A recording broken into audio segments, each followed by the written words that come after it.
Buenos días. Mi nombre es Cristina Sánchez. Soy estudiante de doctorado del laboratorio del Dr. Thompson en IMDEA Nanociencia y hoy os voy a explicar un poco cómo medimos la temperatura en el cáncer dentro de las células. Bueno, la primera pregunta muy simple. ¿Cómo medimos la temperatura en nuestro cuerpo? Cuando tenemos fiebre o algo, ¿cómo lo medimos? Con un termómetro. Muy bien. Y ahora os voy a hacer una pregunta un poco más complicada. ¿Creéis que podemos medir la temperatura dentro de las células? ¿No? ¿Sí? ¿No? Por aquí han dicho una buena pregunta. ¿Nanotecnología? Por ahí van un poco los tiros. Pues a ver, como todos sabéis, o si no lo sabéis os lo explico un poco, las células son un organismo micro, muy pequeño. Si cogemos un pelo, por ejemplo, las personas que tenemos el pelo largo lo podemos ver mejor, el ancho de un pelo es 10 veces más grande que una célula. Una célula a simple vista no la podemos ver, necesitamos microscopios. Entonces, si queremos medir la temperatura dentro, como han dicho por aquí, vamos a utilizar la nanotecnología. Y en este caso vamos a crear los nanotermómetros. El prefijo nano es muy importante, ¿vale? Nano significa muy pequeño. Entonces, os voy a explicar qué es la nanotecnología para que lo entendáis. La nanotecnología es la ciencia donde estudiamos lo pequeño, ¿vale?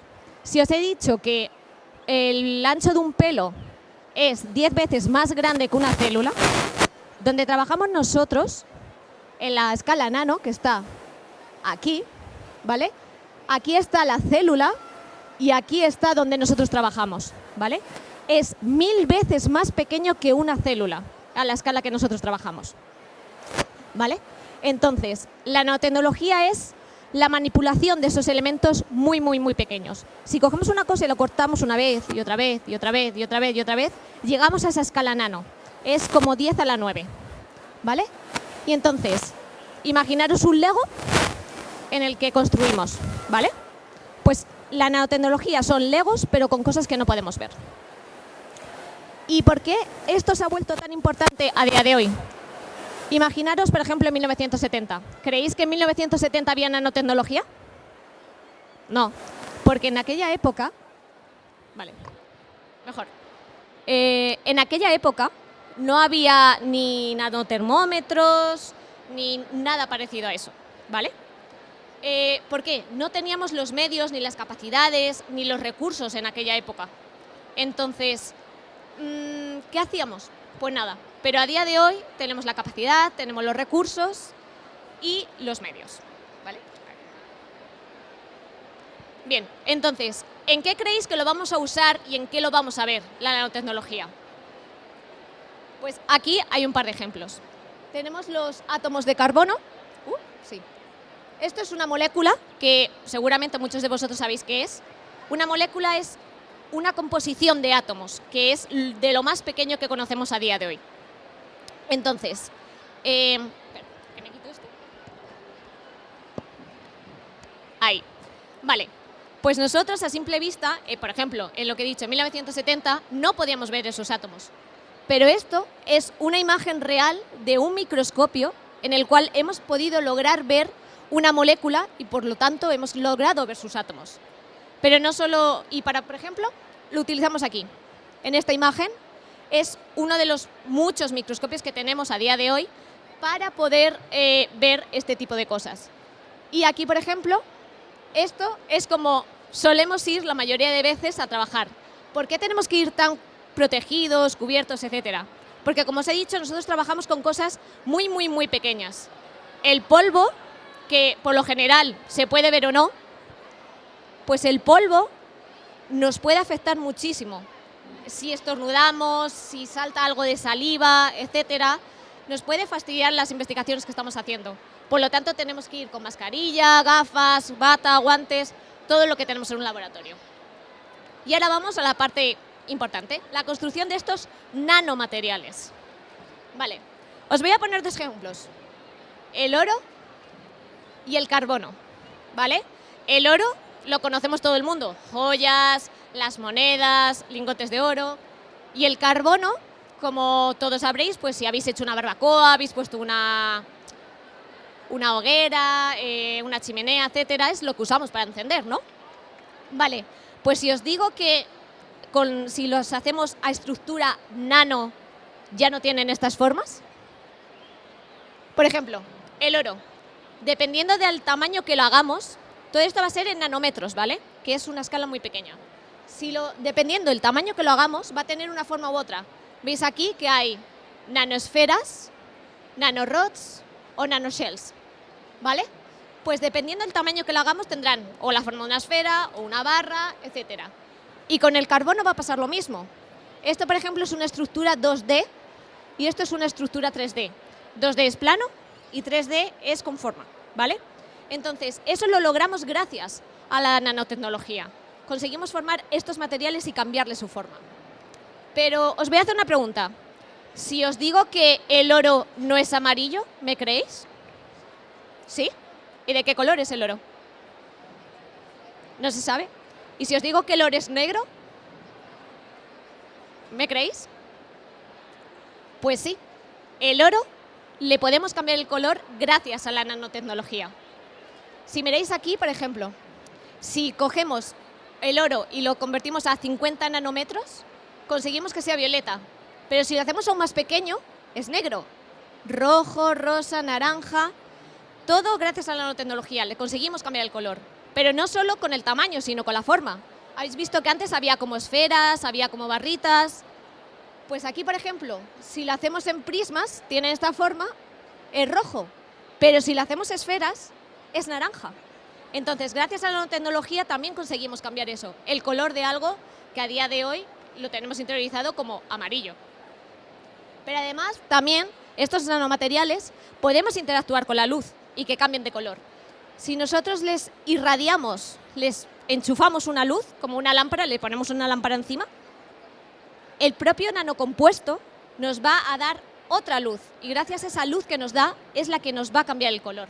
Y nos va a generar también calor. Y con el ejemplo del nanocarbono, del grafeno, que es el nanomaterial del carbono, tiene distintas propiedades. Por ejemplo, es resistente, fuerte. Vosotros conocéis el acero. El acero es hiperduro.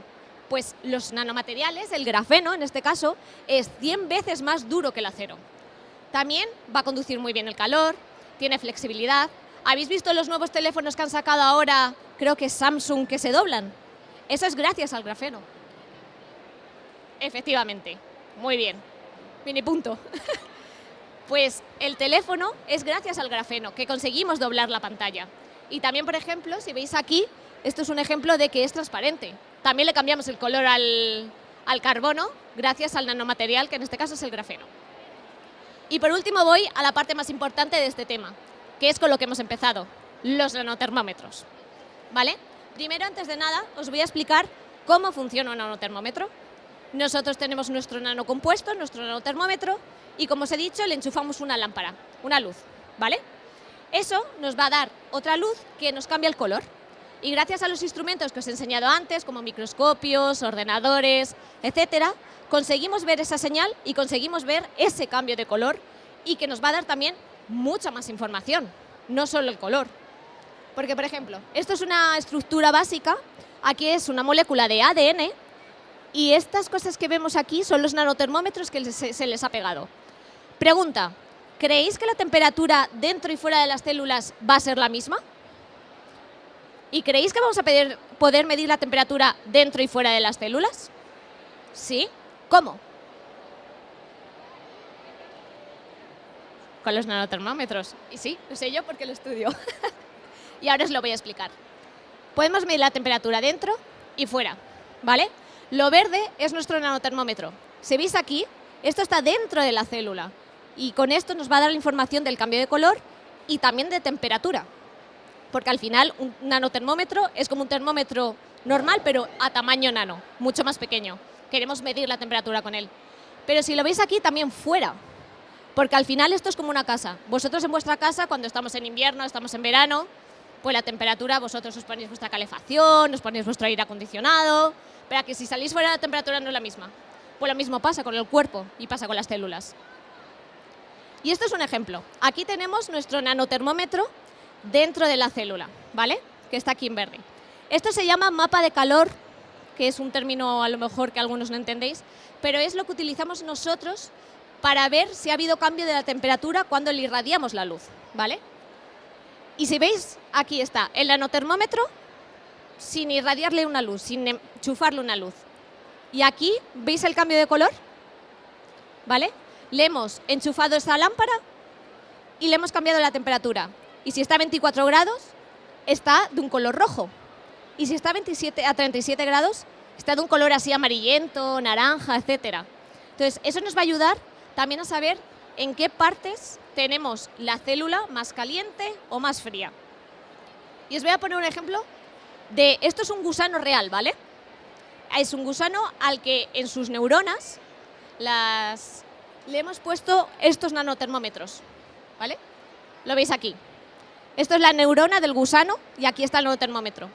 Y luego le hemos irradiado luz, le hemos enchufado esta lámpara y como veis, dependiendo de la temperatura tenemos un color u otro. Y si veis en este, a que no todo es morado, pues eso nos indica en qué partes la célula está de una forma u otra. Por ejemplo, la neurona es cómo va a pensar este gusano que tenemos. Entonces, dependiendo del color y la temperatura, pues diremos, vale, pues en esta parte la neurona está funcionando más o menos, dependiendo de lo que esté haciendo en ese momento el gusano. Así que para concluir, hoy estamos investigando lo que os he dicho, los nanotermómetros, pero ¿para qué?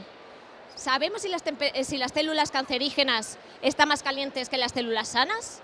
Eso nos lo puede dar los nanotermómetros. También, ¿vamos a poder modificar esta temperatura para afectar el comportamiento de estas células? También lo estamos investigando. ¿Y vamos a poder ver la parte de la célula que genera más o menos temperatura? Habéis visto que sí. Y eso es también una parte importante porque, claro, nos dependerá la célula, si queremos o no, saber más información de ella. Así que, muchísimas gracias por vuestra atención. Y si queréis alguna pregunta, aquí estoy. Así que, ¿tenéis alguna pregunta? Sí, dime. Antes dijiste... ¿Se me escucha? Un poquito, pero vale. Vale. Que la célula, antes de ponerle la luz, estaba a 24 grados. ¿Por qué está tan fría si el cuerpo tiene que estar como a 36? A ver, eso va a depender un poco de dónde trabajemos. En el cuerpo, obviamente, nosotros tenemos la temperatura a 36 grados, por lo tanto, las células van a estar a 36 grados. Pero hay un término que nosotros trabajamos que es in vitro, ¿vale? In vitro significa que trabajamos fuera del cuerpo, ¿vale? Entonces, nosotros trabajamos en placas y estamos como a temperatura ambiente. Nosotros, por ejemplo, aquí no estamos a 37 grados. Por lo general solemos estar eso a 20 y pocos, ¿vale? Entonces, por eso solemos empezar con esas temperaturas tan bajas. Pero en verano el laboratorio está completamente distinto en la temperatura. No es lo mismo trabajar en invierno o en verano, pero siempre intentamos mantener un rango. Pero queremos como bajar mucho, pero también subir mucho, ¿vale? Incluso hemos llegado a medir temperaturas en células de 40, 45 grados, que eso ya es fuera del cuerpo, porque queremos también saber qué pasa si hay menos temperatura o más temperatura. ¿Alguna pregunta más?